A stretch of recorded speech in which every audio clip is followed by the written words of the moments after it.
Welcome to BotBee. Today in this video we are going to show you how to integrate WooCommerce store with BotBee.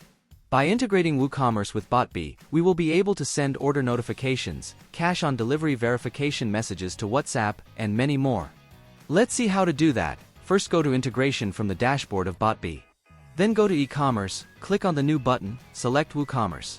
Here we have to put a profile name for identification, then we need to enter the store URL. That's going to be the base URL of your WordPress website. Let's copy the URL and paste it here. Now we need to put the consumer key and consumer secret.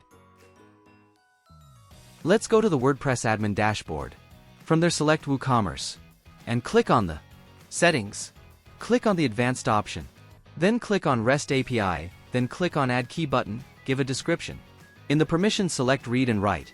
Finally click on the generate API key button. Copy the consumer key and paste it on the BotBee. Do the same for consumer secret.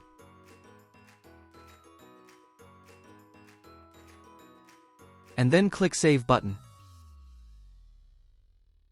So this is how we can integrate WooCommerce with BotBee. With this integration, we will be able to send WhatsApp messages for order confirmation, cash on delivery verification messages, and so on. In the next videos we will show how to accomplish those.